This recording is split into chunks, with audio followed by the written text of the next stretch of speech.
Hi everybody, Carol here. Welcome to my YouTube channel. Today I'm going to be doing a video on ink blending on textured paper. And my last video was on that same subject, but this is a different card. And so I want to show you. I'm starting by putting the card together, and then I will backtrack and show you how I did the ink blending. I'm starting this card with a piece of orange, and then a layer of black cardstock, slightly smaller, then another layer, slightly smaller, of a white piece of cardstock, and then I'm going to pull in some more. This is kind of a golden, yellow gold piece. Each one gets a little bit smaller, and I'm laying it on there. I glued these already with Tombow Mono Multi Glue, so now that it's dried, it is repositionable. Now this is a piece of green with a lot of blue in it, and you will see what I mean by repositionable. I was able to pull that up and put it right back down. I could come back in a few months and do the same thing. It's wonderful glue for that reason. Now here is the piece that I will show you in just a minute how I made. This is ink blending on textured cardstock, a little bit thick cardstock with stamping on it, and then a little sentiment that just says hello, and I'm playing with the placement there. White paper backed with black. Then if you wanted to extend the card, you could put another piece of black behind it. And you will notice that I did offset this slightly, just a little bit off-centered for interest. The green on top of the gold, and they're kind of a butterscotch color. And I tried to pick up the colors that were in the background of the card. And hopefully you can see the texture in this paper, but I'll show it better up close in just a minute. So this is a fall card with the leaves and one flower, and here's the paper that I use. I showed this in the last video that I did. It's called Paper Accents, and this 12 by 12, and I'm trying to show up close the texture in the paper. And I'm going to pull out a little piece here, and just kind of for fun, I'm going to take a pencil, turn it on its side, and just rub lightly over the paper, and so that you can see. Being white, it's hard to see, and pick up the texture in the paper to show you really how textured it is. So I'll zoom in, and you can see that better. So it's nice paper, and I did check online. It is still for sale, at least on eBay. That's where I found it. And originally I bought it at a store, but I can't remember which one. It was an online store. So that's what it looks like, and this is how we're going to make it. Now I'm not going to make the whole card over again, but I will show you how I did it with one of the little Ranger Tim Holtz blenders there. Started off with yellow, and it's looking kind of green on screen, but that's okay too. And just blending it out.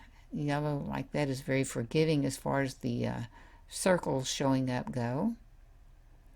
And then I'm going to use some orange, and I will blend those together. This won't look exactly like what I did over there. It's not that easy to reproduce it exactly, but you get the idea, and you might not even want to do that anyway. And so blending in the orange, you could put some more green on there, or you could actually put some blue on there with the yellow and turn green, and you would definitely get a bluish green. Now I have some water in my hands, and I'm transferring it over to my right hand and shaking it on quite a lot, really. And I will zoom in, and in just a second I wanted to show you this stamp set. This is an old Stampin' Up! Stamp set called Made from Scratch, and very aptly named, as you can see, because the little designs are on a scratched background. It kind of reminds me of window screen, the way that looks, or hay, like in a haystack or something. I just love it. It's such a simple little stamp set, but I like it. And now I'm zooming in so that you can see these circles that the water made. I'm not blotting it at all. It just shows up so beautifully, and this paper holds up so well, so much better than some of the cardstocks. It's a pretty sturdy paper. And so I'm going to stamp off the leaf with black VersaFine Onyx Black ink, first on just the white, and then onto the colored ink. And since it is still damp, I wasn't really sure how it was going to stamp. So I'm kind of experimenting, and that's the best way to learn sometimes. And it did just fine. And so now I'm going to go back and stamp again after it's been through the wet ink, or moist ink anyway, onto this white, and see if that makes a difference in any way. And when I lift it up, I'll zoom it in.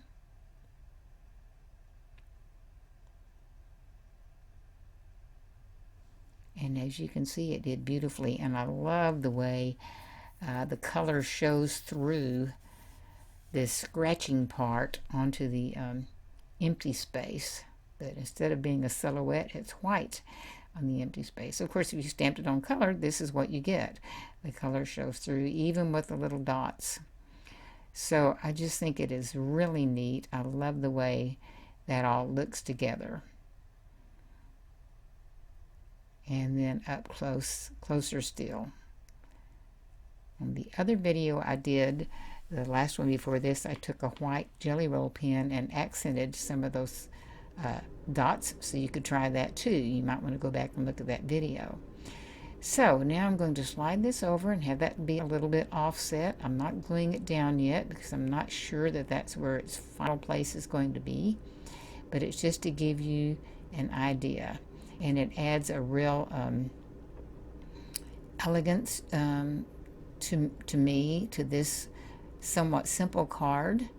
You could take it either way. I put it on some brightly colored leaf paper, pattern paper, and it had much more of a whimsical look. I wish I had taken a picture of it, but and then this is a much more dramatic look. And so that is a card, a 4.5 by, 4.5 by 6 1/4 inch card.